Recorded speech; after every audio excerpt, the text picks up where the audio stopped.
Quiero compartir lo que tenía pensado compartir el día viernes en la noche, carne o maná. Esta es la historia cuando Israel estuvo en el desierto. Hoy día usted va a poder entender de repente qué significa el desierto en la vida de un cristiano.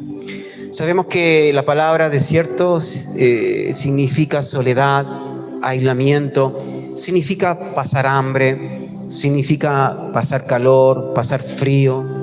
Yo recuerdo a mis 17, 18 años, varias veces viajamos con mi familia de Viña del Mar a Iquique y cruzamos ese famoso desierto que dicen que es el desierto más árido del mundo.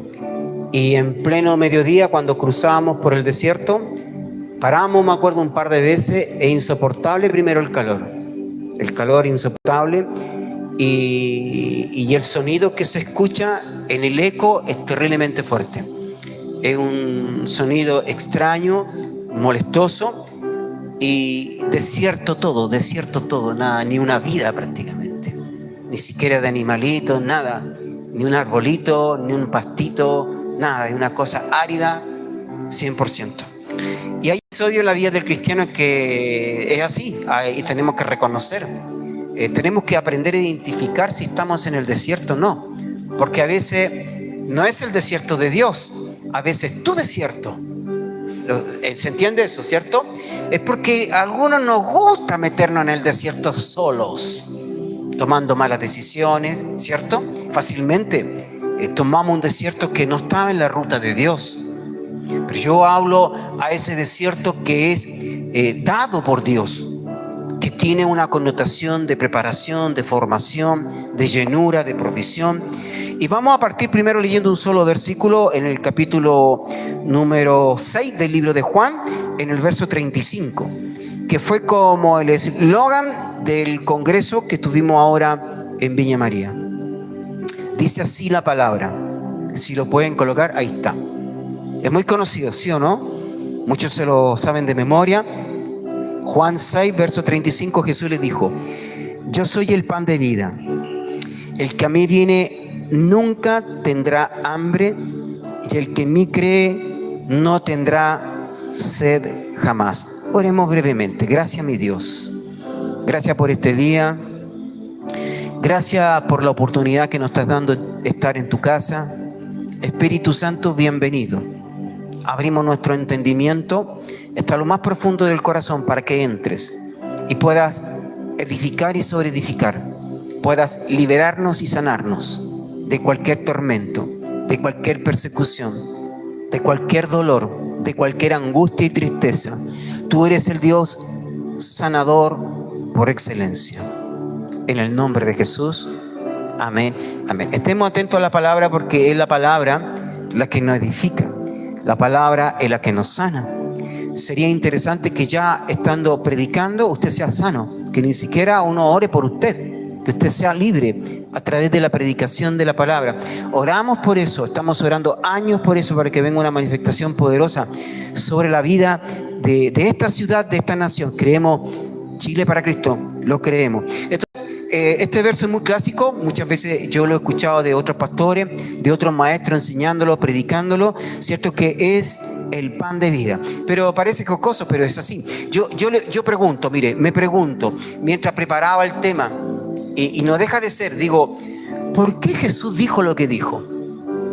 Es decir, siempre hay una razón de ser por qué Jesús dijo lo que dijo en todo ámbito. Usted se debe centrar principalmente, por ejemplo, en las parábolas que Jesús enseñó, ¿cierto? Que están bien, es una enseñanza bien estructurada. A eso se refiere una parábola, a algo enfocado a un principio, a un valor. ¿Se acuerda cuando estábamos hablando de algunas parábolas hace un par de meses atrás? Entonces, de todo lo que Jesús dijo en su ministerio, fueron palabras filtradas, porque a nosotros nos sobran las palabras.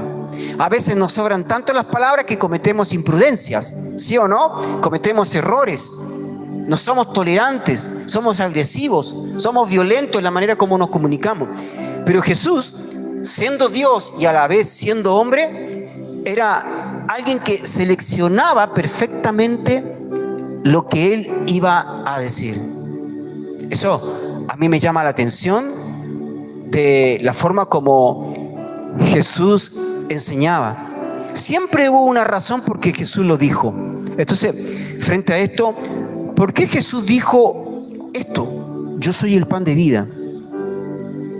¿Qué tiene que ver con el pan? ¿Qué quiso decir Jesús?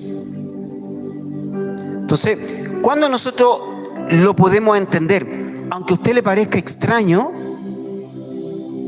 y violento lo que voy a decir, no por ser mejor que otros países, pero creo que nosotros como chilenos entendemos un poquito más el concepto de lo que es el pan. Porque Chile se conoce como un país muy consumidor del pan. No es lo mismo que en cualquier otro país. De todos los países que yo he viajado, la oportunidad que Dios nos dio incluso en Estados Unidos, el pan que se encuentra en Estados Unidos para mí no es pan. No, es algo fofo, es así como comer chicle, es un elástico que uno el pan lo puede tirar y se recoge y no tiene gracia, no tiene sabor. Y una de las cosas que yo eché de menos viviendo en Estados Unidos fue el pan chileno, la marraqueta. ¿Quién no le gusta la marraqueta con mantequilla o con palta? ¿Cierto? Entonces, ¿por qué Jesús usó esto? Usó la comida en el fondo para enseñar algo. ¿Por qué lo hizo? Eso me llama la atención. Y sabe que de las parábolas que Jesús enseñó, que no fueron pocas, en el 30%, porque aquí ya entrego datos, entrego información, estadística, porque me gusta la ciencia. En el 30% de las parábolas que Jesús enseñó, tocó el tema de la comida. Qué importante para Jesús. ¿Y por qué? Porque Él sabe que para nosotros es un tema importante lo que comemos o la comida. ¿Sí o no? Vamos más. En el 40%, ¿cierto?, de sus enseñanzas, sus parábolas, toca el tema de las finanzas, de la economía, del dinero. Es decir, si sumamos 30 más 40, el 70% involucra, si no la economía, la comida. Qué importante, porque nosotros lo vemos. Llamamos a la iglesia a la oración, llegan pocos. Llamamos a participar de un asado, llegan muchos. ¿Se han dado cuenta de eso? Entonces, hay temas en la vida del ser humano que son importantes, como la finanza. Es decir, es importante nuestra wallet, como decimos nosotros en Chile, el bolsillo es importantísimo, ¿cierto? Pero como también es importante nuestro vientre. Entonces, ahí enfocaba Jesús las enseñanzas para transmitir un principio, ¿ok? Aún el principio de comer bien, la Escritura nos enseña a comer bien, a comer en forma prudente. Pero no obstante, aquí habían principios de revelación, principios de vida. Y para poder comprender un poquito más, cuando Jesús dijo, yo soy el pan de vida. Ahora nos vamos a ir, no a Chile, nos vamos a ir a nuestro país vecino, Argentina, ¿cierto? Y yo reflexionaba, y obvio, ver dentro de la cultura de Argentina, ¿cierto? Lo más popular de Argentina es el mate, de lo inmediato. Entonces, es como que Jesús, si hubiese puesto los pies sobre Argentina, hubiese dicho algo así, yo soy el mate de vida, para que los argentinos pudiesen entender lo que Jesús quería transmitir, ¿sí o no?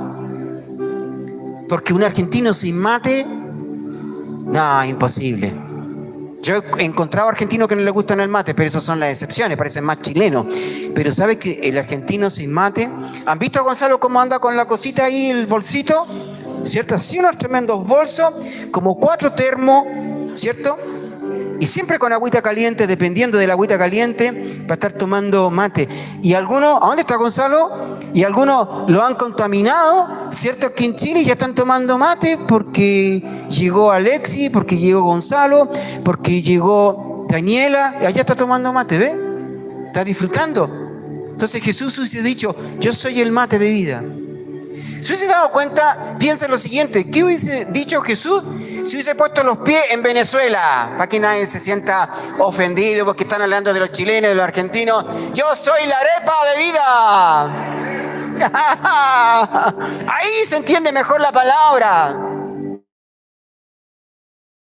Somos privilegiados, como comemos mucho pan, entendemos lo que Jesús dijo. No todos son perfectos, ¿se dan cuenta? ¿Se dan cuenta la importancia de lo que Jesús quería decir? Es tan popular el pan para Israel, es un alimento básico, sobre todo ese pan candeal, ese pan sano. En aquellos tiempos era un alimento nutritivo, no como el pan hoy, es casi cero de nutrición. Entonces, en la alimentación del judío era importante el pan, como para el chileno, como para el mate, para el argentino, como la arepa. Bueno, algunos colombianos dicen, no, las arepas son colombianas, pero ya, hablemos. Si Jesús hubiese puesto los pies en Colombia, hubiese dicho lo mismo. Yo soy la arepa de la vida.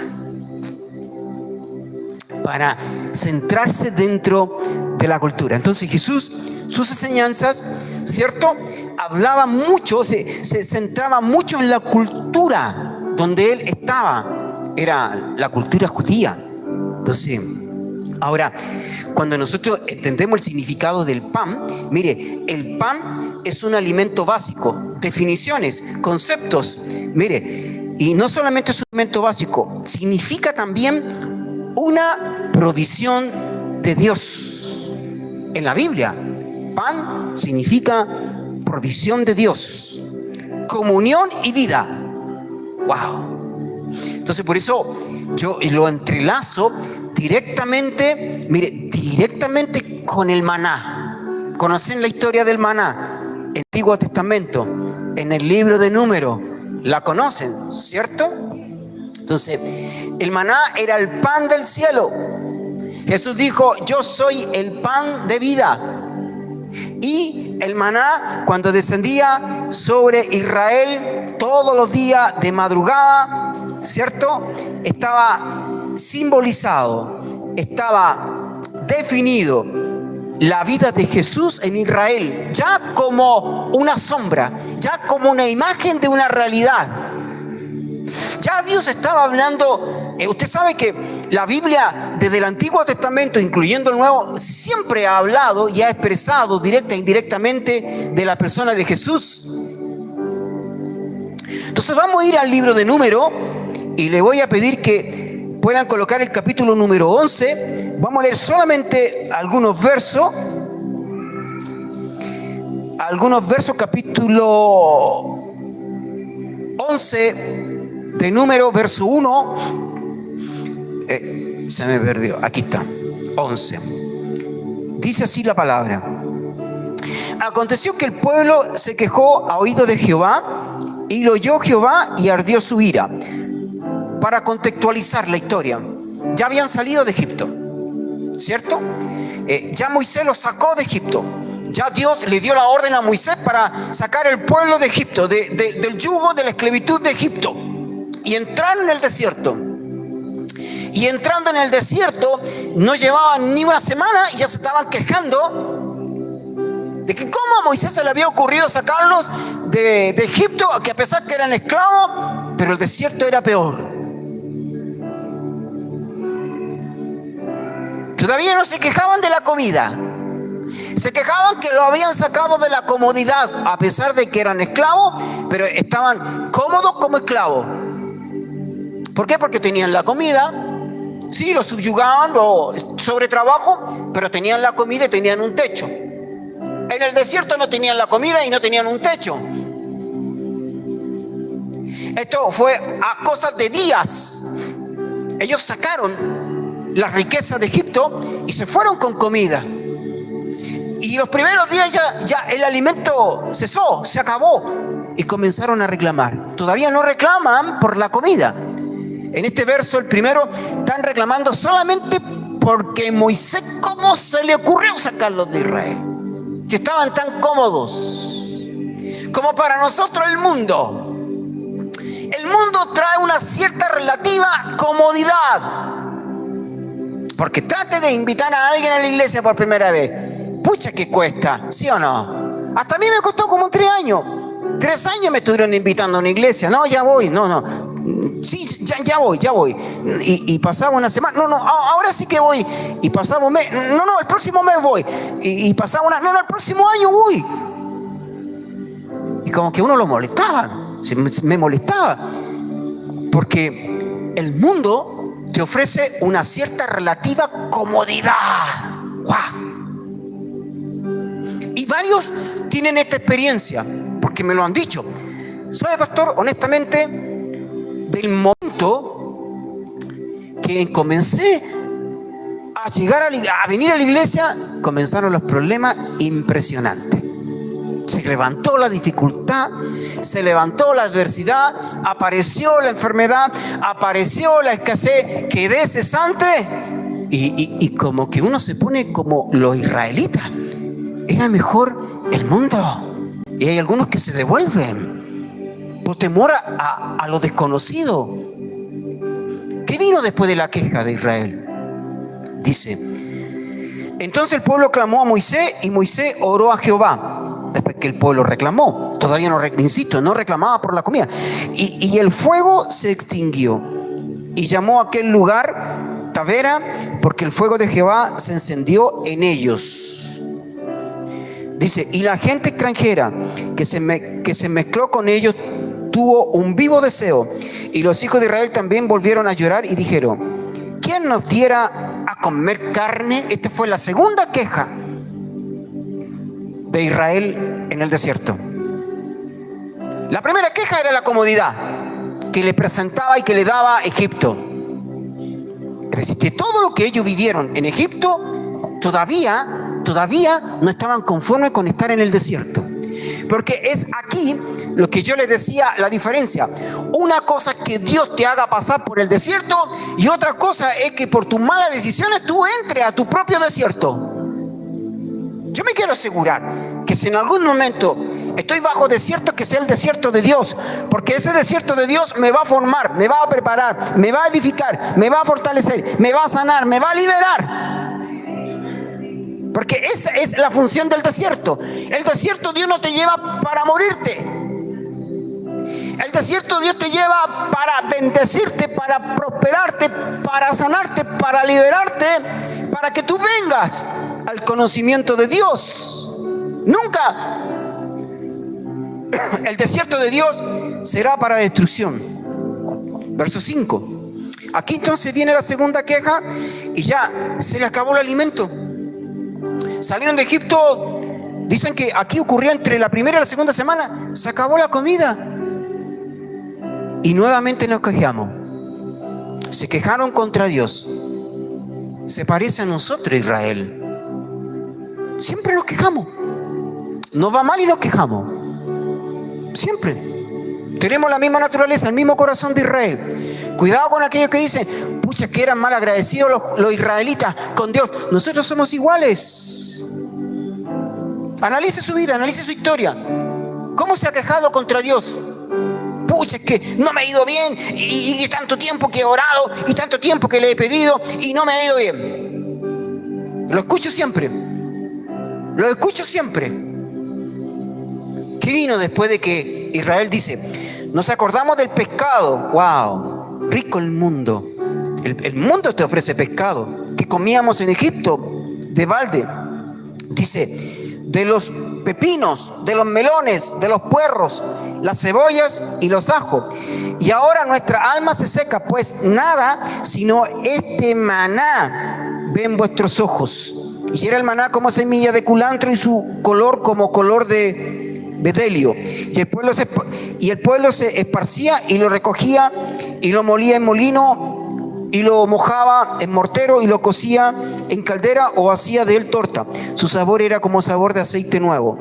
Y cuando descendía el rocío sobre el campamento de noche, el maná descendía sobre él. ¿Sabe que el maná fue la respuesta de Dios para Israel? El maná era el alimento que Dios le había provisto a Israel para su dieta. Ellos estaban cansados porque estaban comiendo maná en la mañana, maná al mediodía, maná en la tarde y maná en la noche.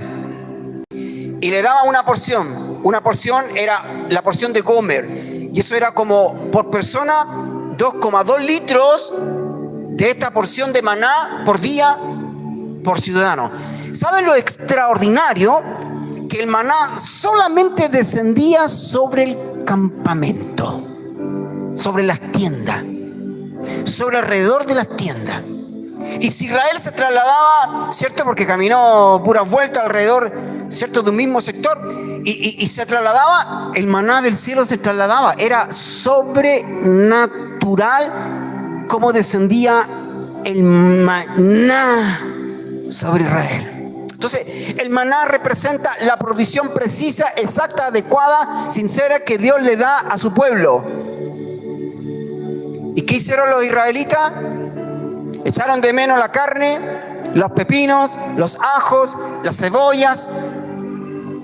Entonces, hay una provisión divina que es precisa, que es la que proviene del cielo. No es la que me gusta, no es la que yo quiero, sino que era la que Israel necesitaba. Porque a veces se ha dado cuenta que usted le pide algo a Dios y Dios le da otra cosa. ¿Sí o no? ¿Le ha pasado? ¿Y cómo nos quejamos? Pucha, pero si yo a Dios le estoy pidiendo esto y me da esto otro. Tenemos el mismo corazón de Israel.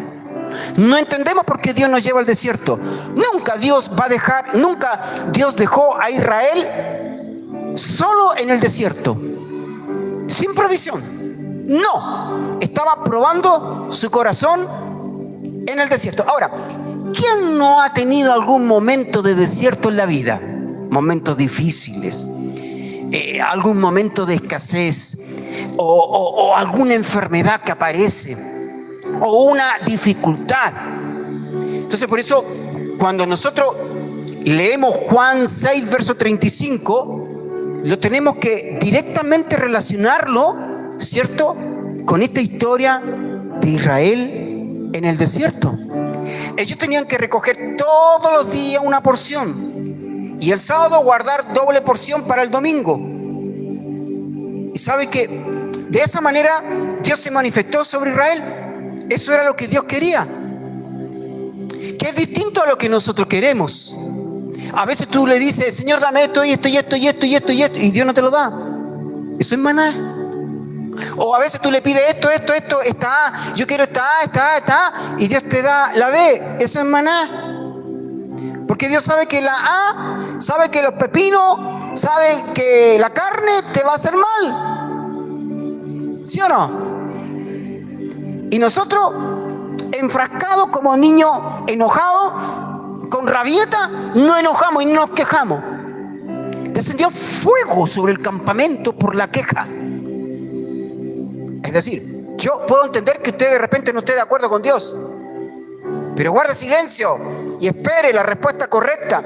Porque a veces Dios te quiere probar y te da la B cuando tú quieres la A, y solamente para probar tu corazón, y cuando tú lo toleras y lo aceptas te da lo A. Dios es así. O a veces te da la C y no te da ni la B ni la A, te da la C. Porque Él es dueño de nuestra vida y Él nos da lo que realmente necesitamos, no lo que queremos. Es cuando alguien dice, alguien que está soltero, chuta, y le pone los requisitos a Dios.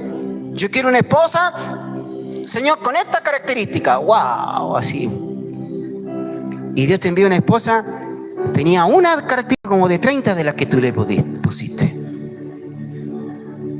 Muchas veces, y digo bien esto, Dios nos va a dar lo que necesitamos y no lo que queremos. Y cuando Dios nos da lo que necesitamos y no lo que yo quiero, reclamamos, nos quejamos. ¿Sí? ¿Es así?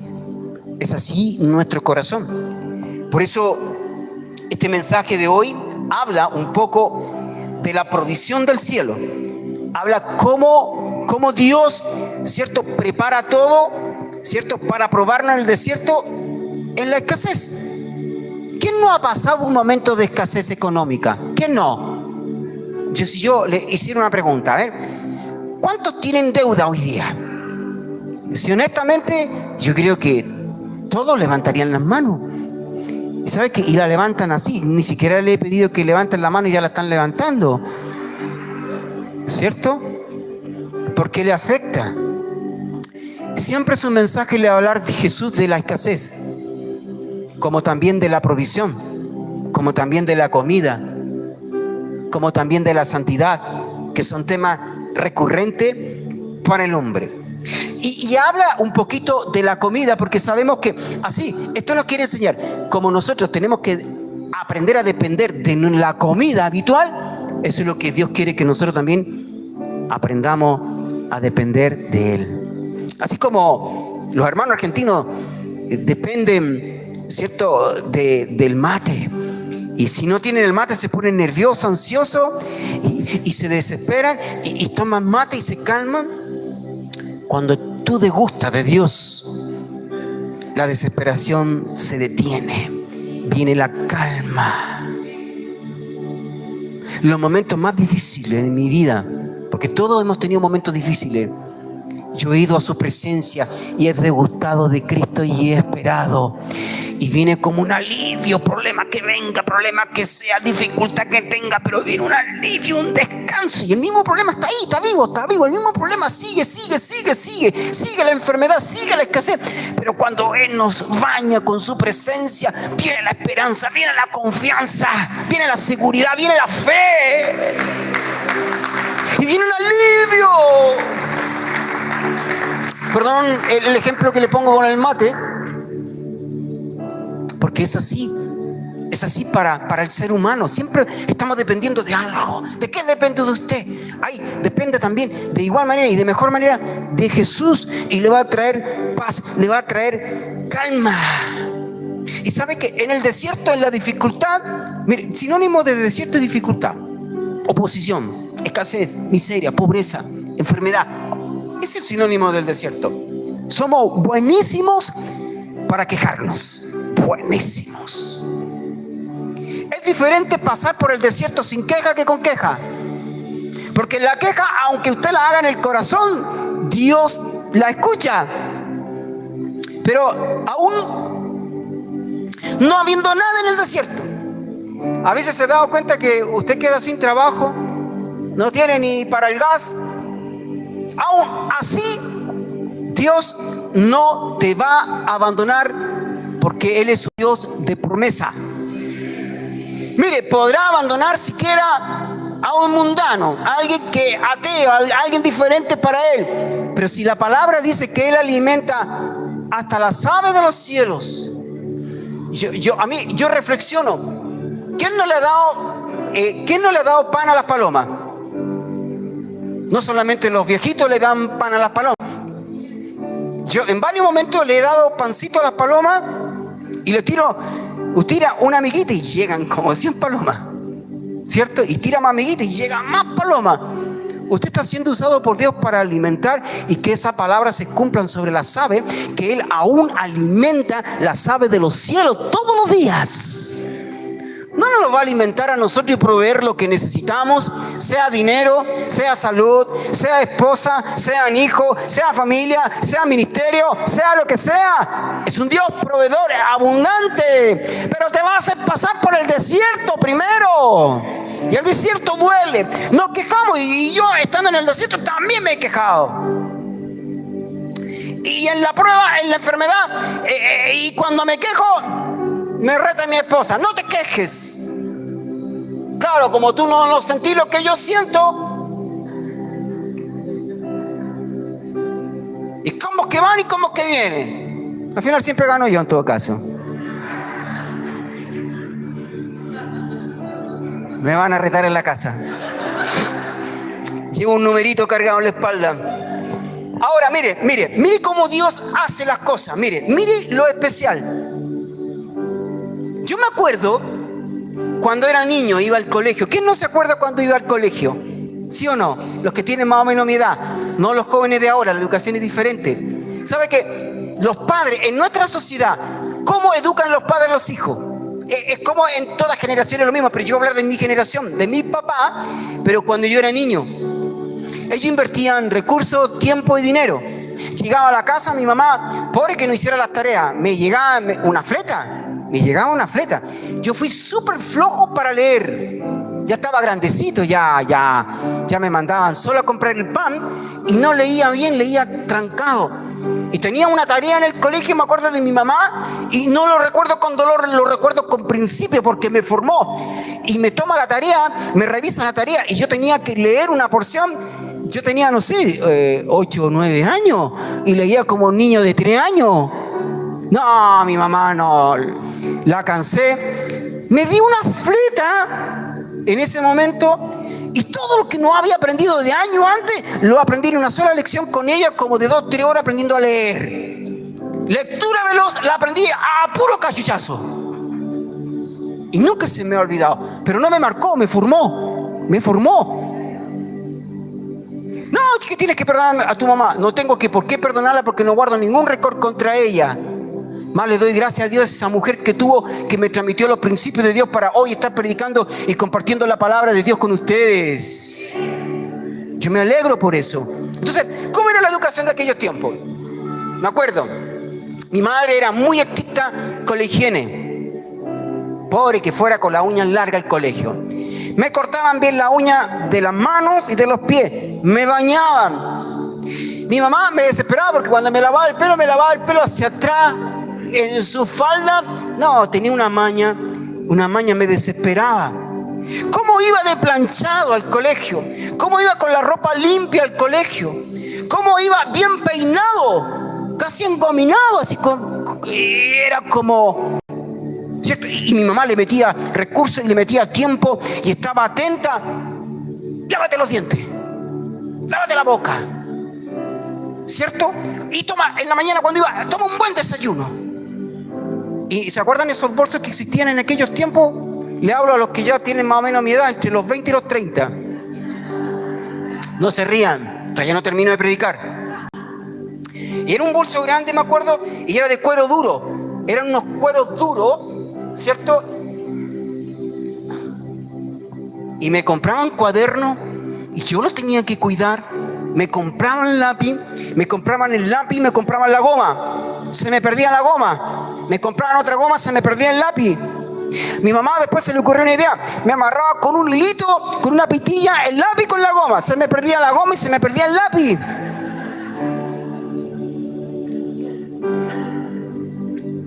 Entonces había tiempo, ¿cierto? Me mandaban con los zapatos limpios.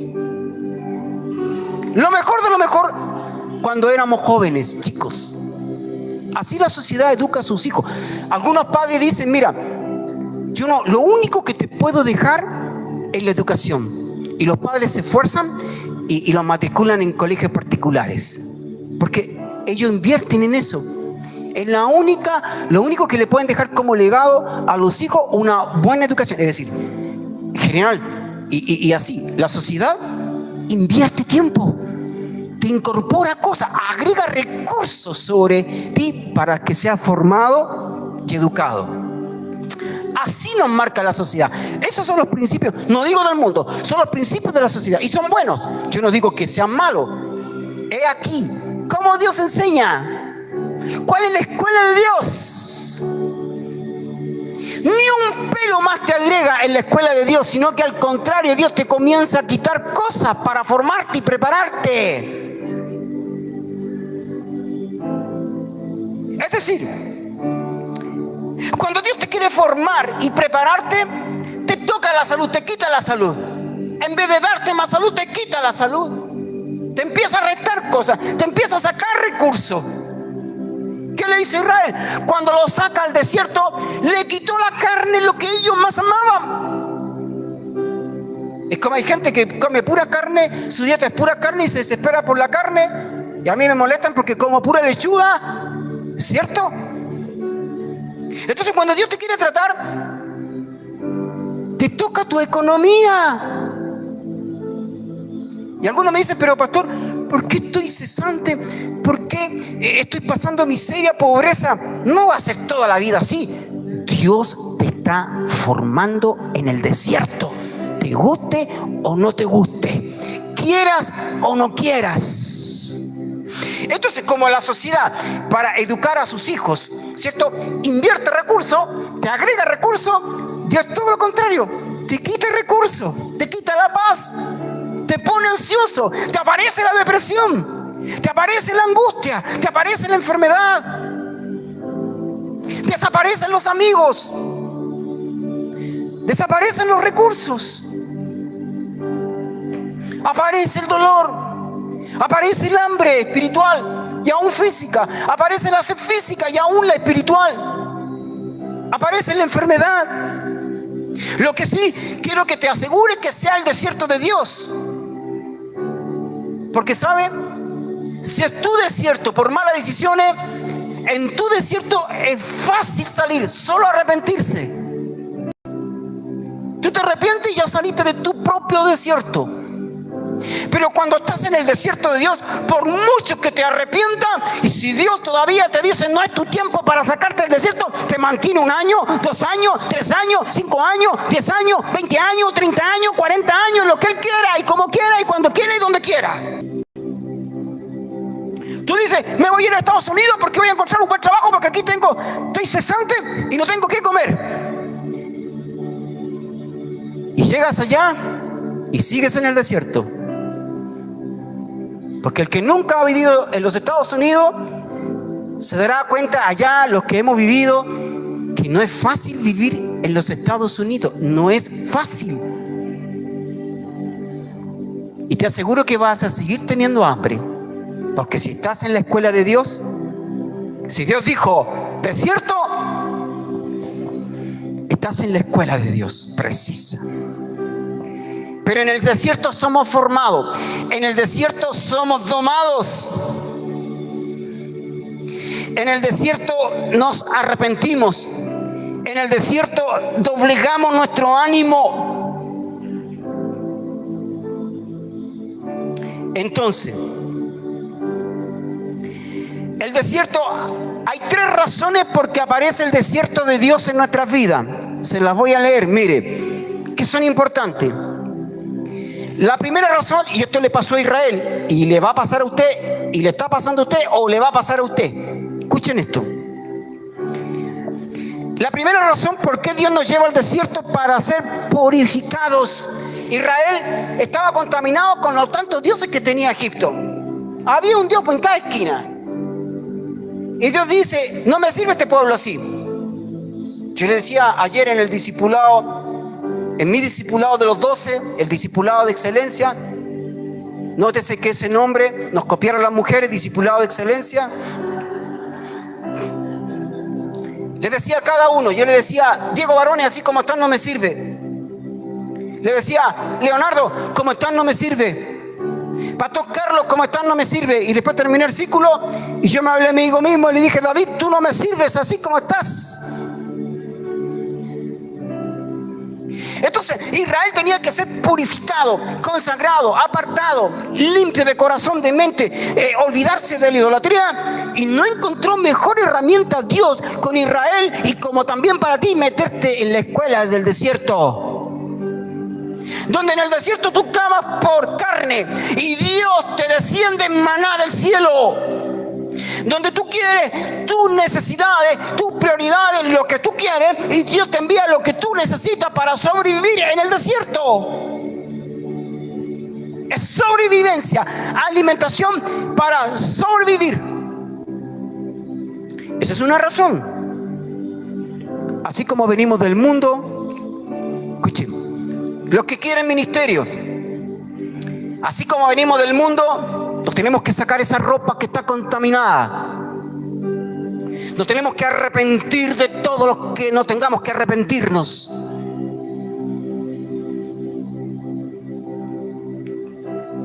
Es la mejor escuela para romper el orgullo, la vanidad, la mentira, el adulterio, la falsedad, el engaño, la infidelidad, la arrogancia, la droga, el estrés. la depresión, la angustia, el llanto, la falta de perdón. Aprendemos en el desierto. Otra razón por qué Dios nos lleva al desierto. Nos llevan al desierto, escuchen esto, porque no obedecen ni a la primera, ni a la segunda, ni a la tercera, ni a la cuarta. Y ya cuando no obedece a la quinta, ya Dios tú lo cansa y Dios dice, desierto. Cuando desobedecemos, nos lleva al desierto. Fabián, no lo digo porque tú eres desobediente.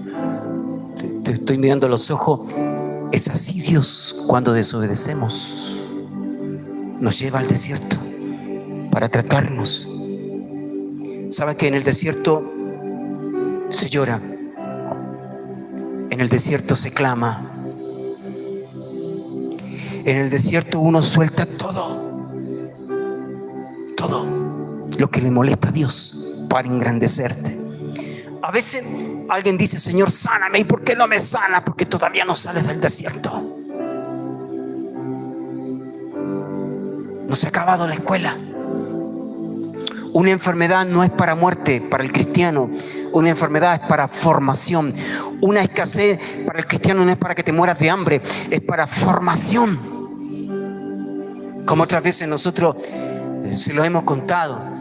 Cuando comenzó esta iglesia veníamos prácticamente recién de los Estados Unidos, no teníamos muebles en la casa, Cristal era chiquita y se nos acabó el gas y no teníamos dinero.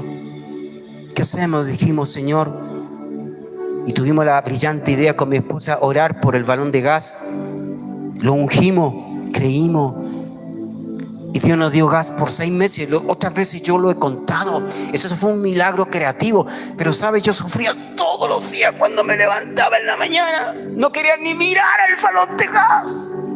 Pasaba así, le daba la espalda, iba a prender la cocina. Todos los días Dios trataba mi fe. Porque es bonito contar el milagro que Dios nos dio gas por 6 meses. Pero ¿sabes lo que era?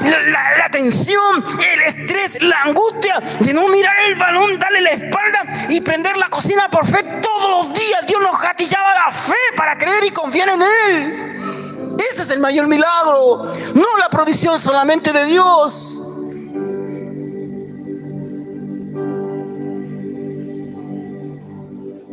En el desierto, otra razón válida, tremenda y profunda, que Dios en el desierto se quiso revelar a Israel. No se pudo revelar estando Israel en Egipto. Cuando tú estás en el mundo y viene en el mundo y nada que ver con Dios y lejos de Dios, nunca Dios va a poder revelarse. Cuando tú estés en el mundo, la revelación de Dios comienza en el desierto.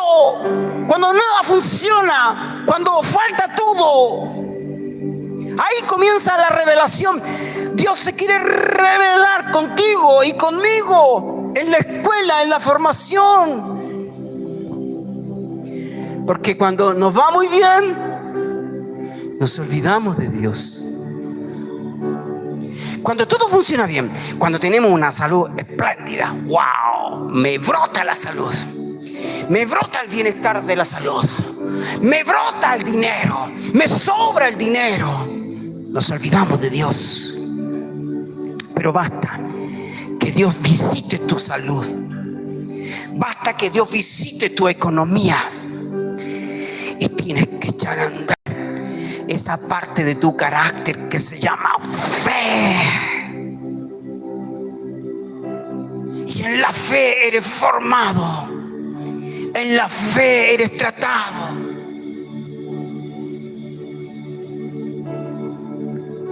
Entonces ahora, ¿para qué sirve el desierto? Deuteronomio 8:2, por favor, si lo coloco. Deuteronomio 8:2. Dice así la palabra: y te acordarás de todo el camino por donde te he traído, Jehová tu Dios, estos 40 años en el desierto. Aquí fue cuando Israel ya iba a cruzar, ¿cierto?, la tierra prometida. Iba a entrar a la tierra prometida después de 40 años. Dice, para afligirte es necesario que seas afligido. Para probarte es necesario que la iglesia sea aprobada, para saber lo que había en tu corazón. Escuche bien esto, no se refiere porque Dios te quería conocer, porque ya Dios te conoce. Es para que tú te conozcas. ¿Qué es lo que había en tu corazón?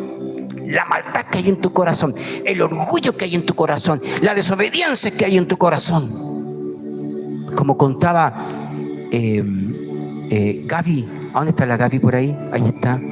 Decía, se le ocurrió de repente a ella, voy a Villa María. Y adivine con quién fue. Fue con los pastores, con nosotros. Yo decía, háblale, Señor, que vuelva a la danza. ¿Ustedes la vieron danzar? Volvió a la danza. Córtale el pelo, Señor, en el viaje. Ministrale, háblale. Y ella recibió. Yo sé que Dios le habló. Y la primera prédica, que fue el apóstol José Luis Cariolo, de Uruguay, ella se me acerca y me dice, Dios me habló. Dios me está hablando. Yo le dije, lo otro es que tú dances ya. Doy testimonio de esto. Ella hablaba que era la desobediencia. ¿Cuántas veces Dios te da? Aprovechas. Desobediencia. Es fácil obedecer a Dios cuando tú aprendes a morir en el desierto. Porque cuando uno, mire, el que pasa el desierto y el desierto por mucho tiempo y uno se pone medio orgullosito, uno dice por dentro, voy a tener cuidadito porque nuevamente Dios me puede meter en otro desierto y no quiero, voy a obedecer, voy a morir, me voy a negar, voy a hacer caso, voy a escuchar, porque no quiero otro desierto por rebelión, por porfía, por desobediencia.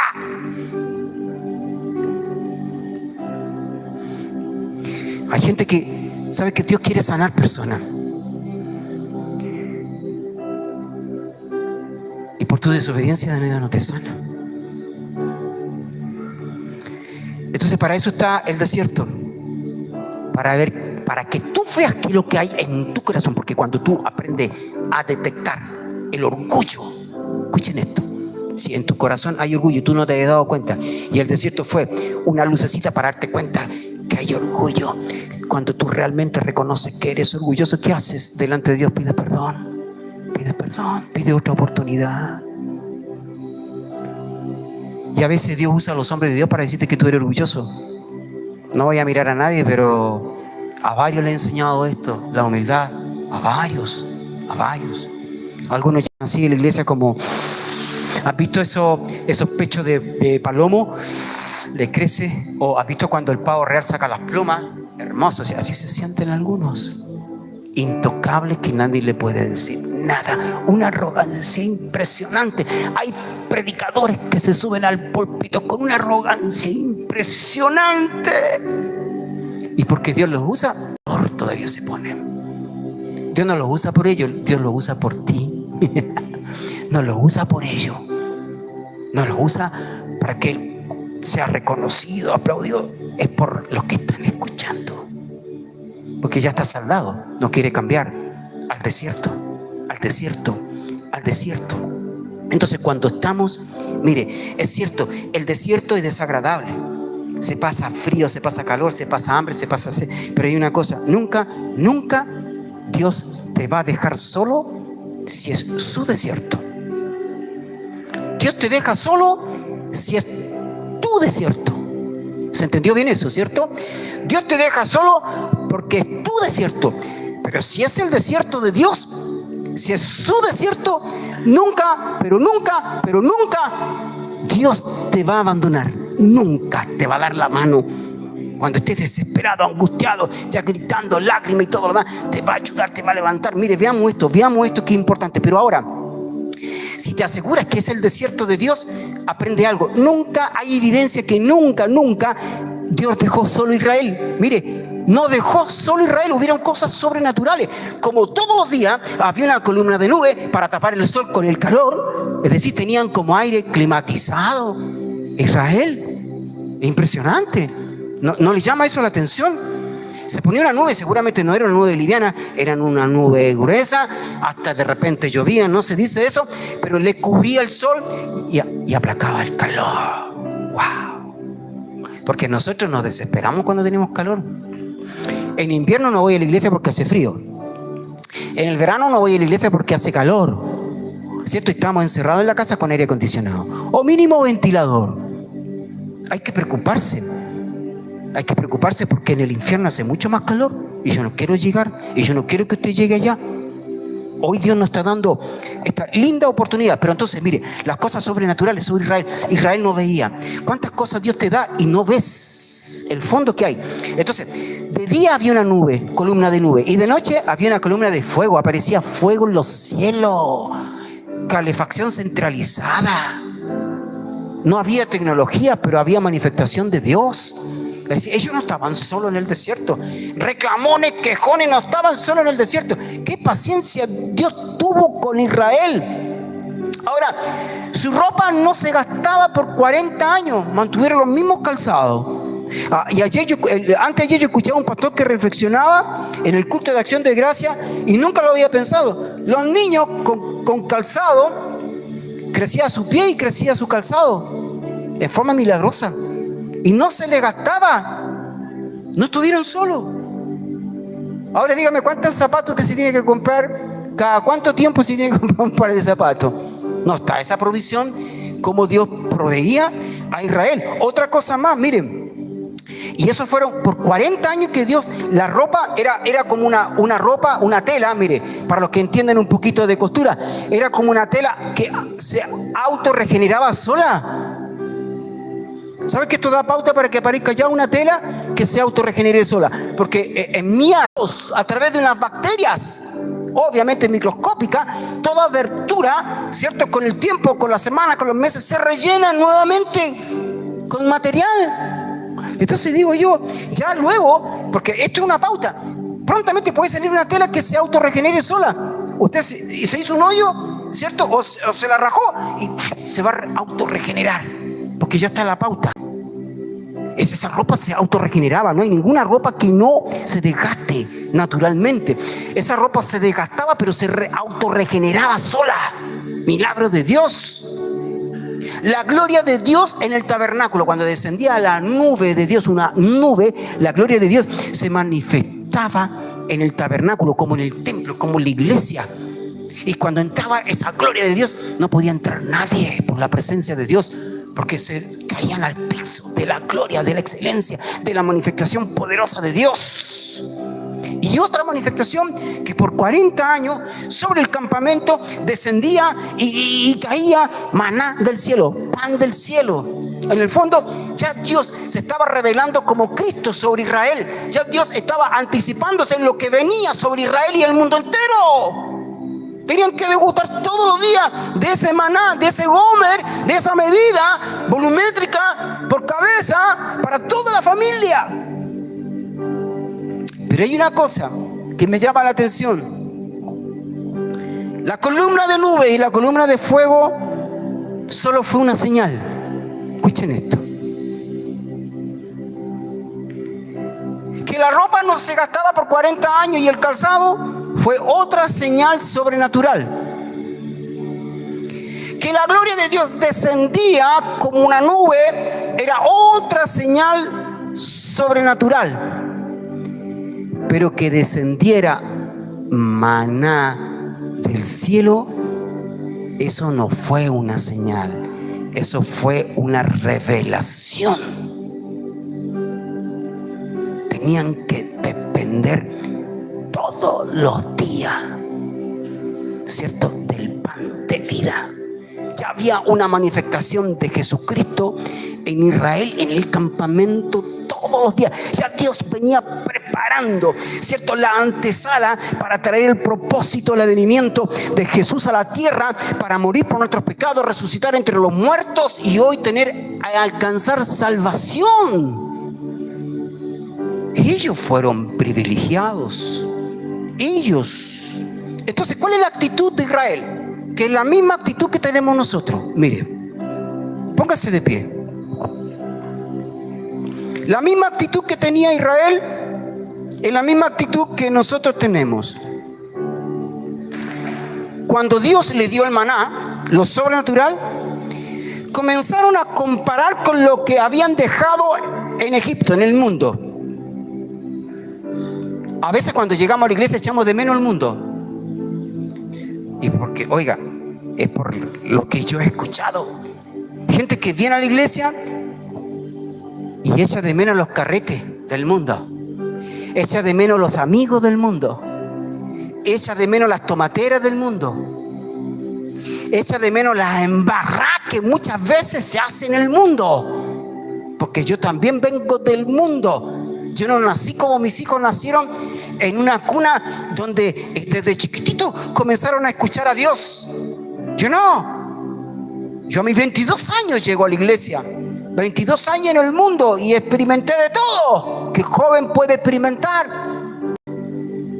Pero en ningún momento yo eché de menos ni el carrete, ni el copete, ni las amistades, ni esto, ni esto otro, ni la fiesta. No lo eché de menos. Pero Israel echaba de menos su pasado. Cuidado, porque si usted echa de menos su pasado, como era antes usted en el mundo, eso se llama queja. Y después de la queja puede venir la ira. Y si viene la ira,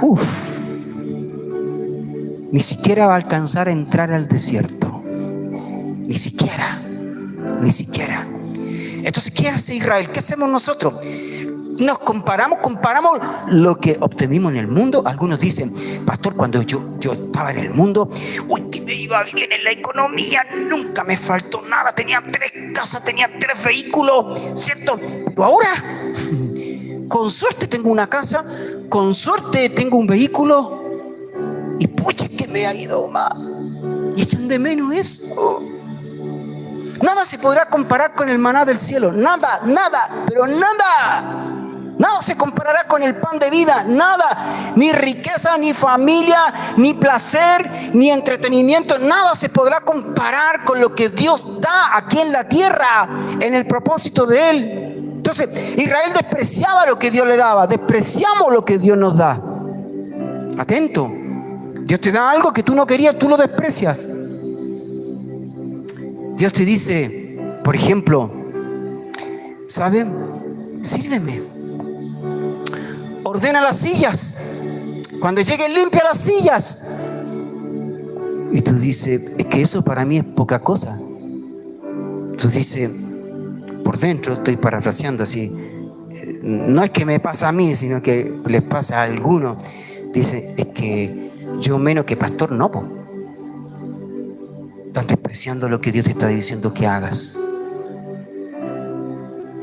Para llegar a ser pastor, predicador, yo tuve que empezar a limpiar los baños. Limpiaba la cocina de la iglesia, limpiaba la silla, ordenaba, barría. Ese era mi ministerio. En lo poco me has sido fiel, en lo mucho te pondré. Ahora Dios me está llevando a las naciones ya hace hartos años a predicar la palabra de Dios. Entonces somos despreciativos. Cuando Dios te da algo nos aburrimos. En Israel le daba todos los días maná. Imagínense, comían maná todo el día por 40 años. ¿A quién no le va a aburrir el maná? O una comida, imagínense que usted coma todos los días arroz. Si no se convierte en chino, lo va a odiar el arroz.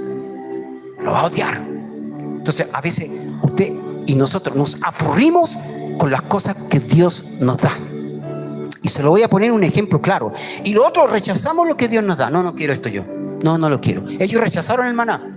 Lo rechazaron. Si venía del cielo, lo que Dios te diga. Pero si viene del cielo, tómalo, hazlo, ámalo, atesóralo. Porque en lo poco me has sido fiel, en lo mucho te pondré. Es como lo siguiente, mire. Es como lo siguiente, porque somos idénticos a Israel. Cuando Dios nos sana, estoy hablando de una sanidad de muerte. Escuchen, aquí ha habido gente que Dios la ha sanado de enfermedades de muerte, sentenciado a muerte, con evidencia, cierto, de exámenes. Y después de ser sano, se van al mundo a disfrutar lo que no podían disfrutar. ¡Wow! Porque ya estoy sano, ya puedo bailar un merengue, una cumbia. un vallenato por ahí para los colombianos, ¿cierto? Una rumba para los venezolanos, una cumbia para los chilenos. ¿Y para los argentinos? ¿Ah? Un tango, puede ser un tango, ¿ves? Lo pillé, es un tango, no un cuarteto, un tango. Entonces, ¿cómo somos despreciativos? Aquí estamos, mire, estamos rechazando y despreciando lo que Dios nos da. Porque si yo tengo una enfermedad mortal y Dios me sana en forma milagrosa, con herencia del cielo, yo me rindo completamente. Voy lunes, martes, miércoles, jueves, viernes, sábado, domingo, lunes, sábado, domingo a la iglesia, busco todos los días, lunes, martes, miércoles, jueves, viernes, sábado, domingo, lunes, martes, miércoles, jueves, viernes, sábado, domingo. No lo entiendo. Somos igual que Israel. Despreciamos, rechazamos. Había un muchacho que no podía caminar, tenía un tumor en la columna. Dios lo sanó, le reconstituyó la vértebra, que el tumor se lo había comido. Ya podía caminar. Y se fue al mundo a disfrutar lo que no había podido disfrutar el último tiempo. Escuchen esto. Dios te da una esposa y ya luego la quieres cambiar porque te aburre. Bueno, algunas veces es así, pero no todo el tiempo. Pero en general no. Te da un esposo, le digo a la esposa, te da un esposo, porque no era lo que tú tal vez querías, lo que Dios ve que tú necesitabas y ya te has cansado de él. Y sabe, algunos oran para que partan a la eternidad. Se lo digo, es verdad. Se lo digo, es verdad. Que Dios nos libre.